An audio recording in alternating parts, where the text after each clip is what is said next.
Bonsoir Serge Alain, bonsoir à tous les co-discutants du soir, bonsoir à tous les téléspectateurs. C'est avec beaucoup de plaisir que je retrouve le plateau et surtout chez nous. Vous savez, les dernières fois, il fallait parcourir pratiquement la route très chaotique Yaoundé-Douala pour atteindre votre plateau aujourd'hui. Ça se joue presque à la maison et nous sommes contents d'être là pour cette première édition. Ok. Je reste avec vous, Dr Mono. Hier, c'était le 6 novembre. Et comme je l'ai dit, les Camerounais ont été réveillés par ces nouvelles qui venaient du village Egbeko. Voilà. Une vingtaine de Camerounais, surpris dans leur sommeil, abattus. Et l'après-midi, le RDPC qui fait la fête au président. Vous parlez d'une vingtaine, mais si on s'en tient au rapport qui a été publié au communiqué de l'ONG Mandela Centers, on parle pratiquement d'une quarantaine de Camerounais brûlés vifs, il faut le rappeler. Et selon ce même communiqué, il est dit que le motif serait le fait que les séparatistes les soupçonnaient de collaborer avec l'intelligence, notre connivence. Bon, mais dans le cas d'espèce, il ne s'agit pas de l'ennemi, on ne va pas, sauf si on se place du point de vue des séparatistes, mais lorsqu'on reste républicain, on ne peut pas estimer que l'armée camerounaise peut être considérée comme ennemie. Mais toujours est-il que pour les séparatistes, selon le communiqué de Mandela Centers, il était de bon ton pour eux, malheureusement et tristement, de régler les comptes. Et au même moment, à Yaoundé, comme vous l'avez précisé, il y avait cette, bon pas Yaoundé, sur l'ensemble du territoire national, le RDPC était en train de magnifier en fait les 41 ans du président de la République.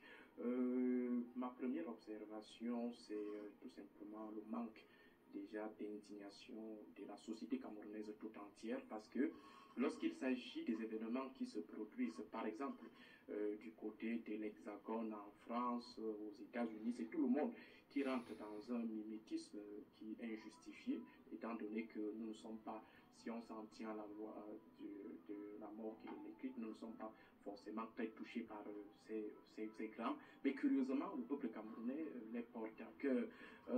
Mais lorsqu'il s'agit des drames qui touchent nos compatriotes, nos proches, nos frères et sœurs, il y a une certaine inattention, on sent un certain mutisme sur les réseaux sociaux hier. Je pense que ce qui était beaucoup plus en vue, c'était les images du Rassemblement démocratique du peuple camerounais. Peu de personnes ont accordé une importance particulière à l'événement de Manfé. Également, au niveau des chaînes des médias, on n'a pas observé vraiment cette marque de compassion, cette marque de solidarité, en commençant d'abord par les médias gouvernementaux, la CATV Cameroun Tribune. On n'a pas observé quand même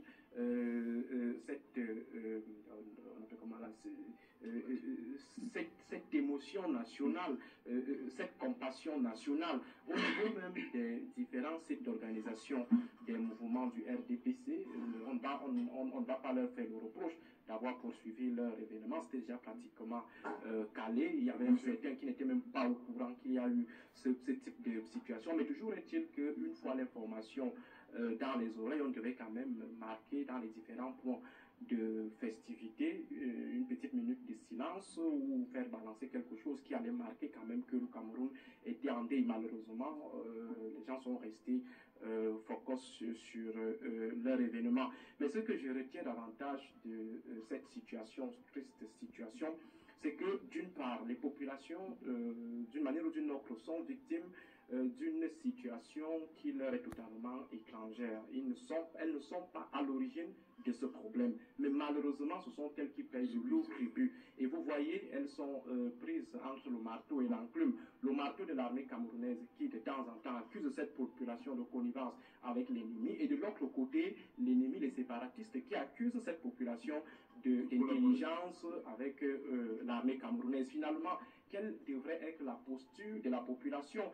Et lorsque vous essayez de suivre le discours dominant, il est dit que les populations devraient normalement coopérer. Alors, si les populations coopèrent et en fin de compte, elles subissent les règlements de compte des partis, ça devient un problème, surtout le côté camerounais. Lorsqu'on demande à une population de rentrer dans dans la défense populaire de coopérer, de fournir l'information, d'aider l'armée à pouvoir vaincre l'ennemi, il faut en retour leur procurer quand même des garanties sécuritaires de sorte qu'ils ne risquent pas leur vie. Avec ce qui s'est passé à Manfé, il serait désormais difficile que les populations civiles puissent sereinement collaborer parce que tout le monde aura peur. Il n'y a pas de garantie sécuritaire. Une autre observation, c'est que le discours dominant depuis un certain temps tend à vouloir relativiser une situation qui est assez grave. Donc, malgré les indicateurs qui font état de ce que la crise continue, que le conflit continue sur le terrain, la guerre continue, il y a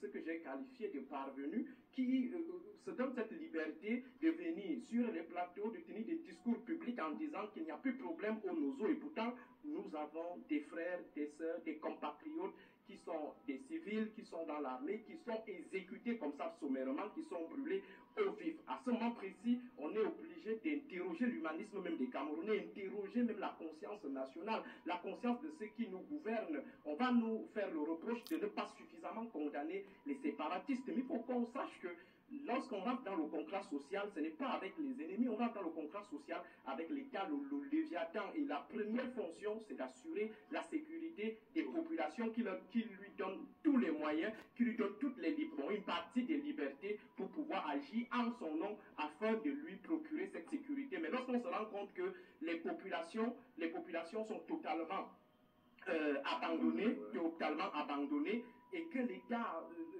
reste campé dans son orgueil. Parce que le premier élément pour chuter, le premier élément pour pouvoir résoudre un problème, c'est de reconnaître le problème, le fameux facto-méthodologisme. Si vous ne reconnaissez pas le fait, vous n'allez pas analyser le fait, il faut d'abord le reconnaître. Mais du moment où on vous dit que Bamenda est en situation sécuritaire paisible et en même temps vous avez les villes mortes qui sont observées pratiquement chaque lundi, ça interroge dans la haute responsabilité ou la conscience humaine même de ceux qui nous dirigent. Ok, voilà, Valérie Bertrand Bessala, le 6 novembre 2023, un coup particulier, comme j'ai dit, on se réveille avec cette nouvelle, plus de 23 pour faire exact, 23 Camerounais qui sont morts, soit brûlés, soit exécutés dans leur sommeil, et quelques heures après, le RDPC fête les 41 ans de pouvoir. Comment est-ce que vous faites partie de ceux-là qui pensent qu'on a manqué d'empathie de ce côté-là? Bien entendu, je crois que je suis de ceux-là qui pensent justement qu'on a manqué d'empathie. Et je suis aussi de ceux-là qui pensent qu'il n'y a plus de guerre dans le nord-ouest et le sud-ouest.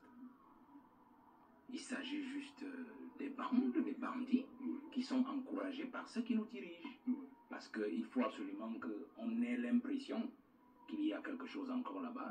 Il faut absolument qu'on continue à investir des fonds là-bas pour qu'ils s'en mettent plein les poches.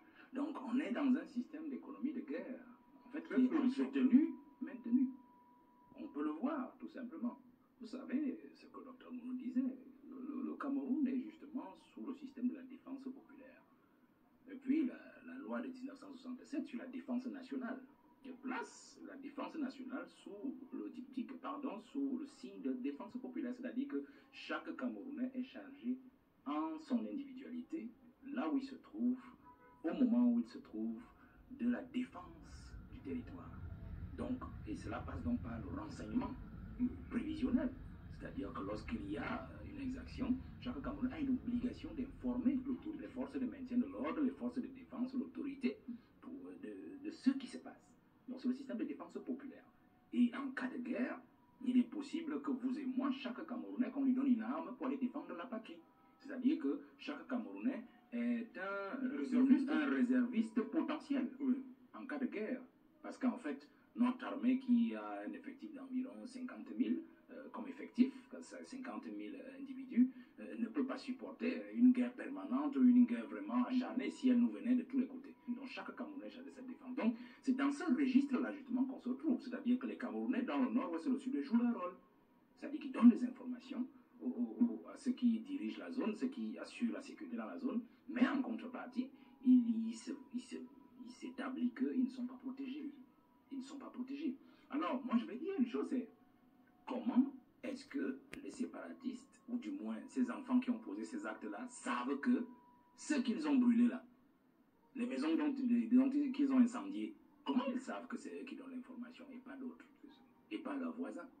Non, je veux Parce qu'on a vu une foule sortir. Oui, parce que je veux qu'on se pose cette question parce que c'est quand même assez curieux de voir qu'on a ciblé des individus, on a ciblé des familles entières, on a ciblé des investissements. Comment ils ont su? Vous voyez? C'est pour cela que je le répète, c'est l'économie de guerre qui suit son cours.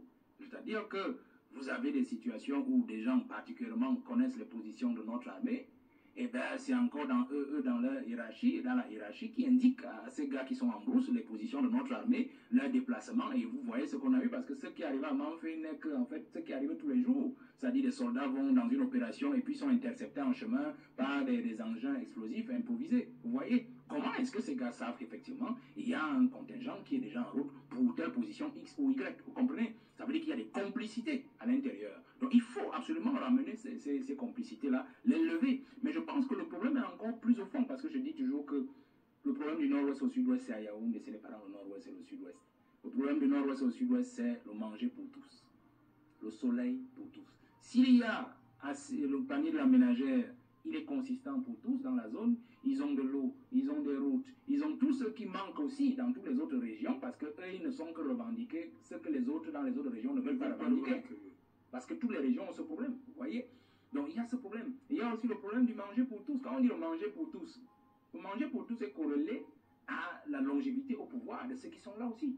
Parce qu'en fait, ce sont toujours les mêmes au pouvoir qui n'ont pas les priorités de ceux qui justement sont nés hier et qui justement ont atteint un âge où ils se disent nous voulons aussi servir notre patrie, vous voyez. Donc tout cela combiné arrive donc à de tels résultats. Ça fait que ceux qui sont au pouvoir actuellement autour de Paul Biya, voulant toujours rester au pouvoir et lui montrer que c'est nous les hommes de la situation, ils sont donc obligés aussi de monter ce genre de coûts ou alors ce genre de planification pour toujours montrer au président que la situation est encore très grave là-bas. Si nous ne sommes plus avec toi, alors ce sera encore pire que vous le voyez. Donc je crois qu'il faut qu'on reste dans cette logique-là. Parce que même quand vous regardez la porosité des frontières, le lobby Delta, il maîtrise toute la frontière maritime. Quand vous partiez dans la frontière avec le Gabon, la Guinée équatoriale, jusque dans le Yomodjok ou sur toute la baie maritime là. Le lobby d'État contrôle avec les autorités nigérianes, du moins avec les Freedom Fighters qui se retrouvent au Nigeria de l'autre côté. Donc on a, que ce soit Cross River State, Benue State et tout ça. Mais il faut comprendre que le problème c'est à l'intérieur du pays. Donc moi je crois que ce problème, il faut l'adresser de manière claire. Regardez par exemple la majeure partie des autorités dans cette région. On a eu à changer même le général. Je pense que là-bas on a déjà un nouveau général, Doubé Créo, qui quand il est arrivé, il a posé des actes fermes. Mais dans les minutes, on s'est rendu compte qu'il a compris qu'il était son plus grand danger n'était même pas le terrain. Son plus grand danger, c'était comment dire, la mécanique administrative et politique, qui en fait n'aidait pas, ne jouait pas franc jeu pour que la situation s'achève. Vous avez vu que depuis 2 ou 3 mois ou 4 mois après ou 6 mois, et puis ces actions se sont estompées. Posez-vous des questions. Regardez par exemple la longévité des autorités administratives dans la zone. Les mêmes gouvernants sont là depuis 2014. 2014, que ce soit le nord-ouest, que ce soit le sud-ouest. Donc bientôt, ils feront 10 ans. Chacun à son poste. Vous attendez quoi des gens comme ça? Donc c'est ça le véritable problème. Si vous regardez ce que les gens dans cette zone-là, tous ceux qui travaillent dans cette zone-là, que ce soit dans la hiérarchie militaire, que ce soit dans la hiérarchie administrative, si vous regardez dans leur village, ceux qui construisent, si vous regardez dans la ville de Yaoundé, de Douala, dont beaucoup sont originaires, vous allez vous rendre compte que l'économie de guerre est florissante et qu'ils gagnent énormément à ce que cette guerre ne s'achève jamais. Donc, ce qui s'est passé à Manfé, en fait, est le fait des autorités camerounaises. Je sors en disant que, mais regardez, au ministre de la Communication, il a parlé, monsieur Outou, depuis parce que, non, pas encore, il ne parlera pas, je ne suis pas sûr qu'il parlera, je ne suis pas certain, puisqu'en fait, il ne s'agit pas d'une affaire qui les concerne, eux, dans l'apparatchik. C'est-à-dire que le nom de l'un d'entre eux n'est pas sorti dans l'affaire pour dire qu'il serait responsable de cette affaire. Donc ça ne les intéresse pas. Dans leur affaire, c'est pas comme une affaire de famille. Vous voyez, on n'a pas indexé l'un d'entre eux, donc ça ne peut pas sortir. C'est pour ça que ça ne les intéresse pas. Mais si vous prenez par exemple, comme je sais qu'à Equinox, vous avez cette célérité et justement cet acte dans le traitement de l'information, si vous faites un peu une aiguille dans ce sens-là, vous allez voir une sortie qui va vous taper sur les doigts parce qu'en fait, il se sentirait indexé. Donc, et puis je vais sortir en disant que regardez aussi ce qu'ils ont fait. Parce que docteur Mono, il a aussi raison de dire ce qu'il dit, c'est-à-dire que cette indifférence-là, elle ne se justifie pas, ou du moins, elle ne se manifeste pas, elle ne se voit pas seulement dans le monde de politique, ou dans le monde purement, dans la machine administrative, elle se voit encore aussi dans le monde de la presse et de la communication. Remarquez bien que les journaux ne communiquent plus vraiment sur le nord-ouest et le sud depuis un bon bout de temps. La presse, qu'est-ce qui s'est passé? Vous sentez que l'État est passé par là. C'est-à-dire, on a fait tout, on a dit à tout le monde, chip. Et du coup, fait comme c'est tellement gros, ils sont obligés d'en parler parce que, un peu comme Bankolo, vous voyez, un peu comme Bankolo, donc ils sont obligés d'en parler, mais vous sentez que ces membres du gouvernement ou ces gens qui nous disent sont passés par là pour interdire ou du moins soudoyer la presse camerounaise, une certaine presse, disons ça comme ça, parce que vous au moins vous relayez cela constamment, pour qu'ils ne parlent jamais du nord-ouest au sud-ouest et qu'on donne l'impression au monde national et international que tout va désormais bien, tout est maîtrisé. Or, ces actes-ci nous montrent que ces bandes de brigands sont présentes là-bas, mais ce n'est plus vraiment une affaire d'embasonnie ou de ceci, c'est une affaire entretenue au niveau de ceux qui nous dirigent par le pouvoir politique pour donner encore l'impression qu'il y a encore quelque chose là-bas et qu'on leur envoie des moyens subséquents pour s'en mettre toujours plein les poches.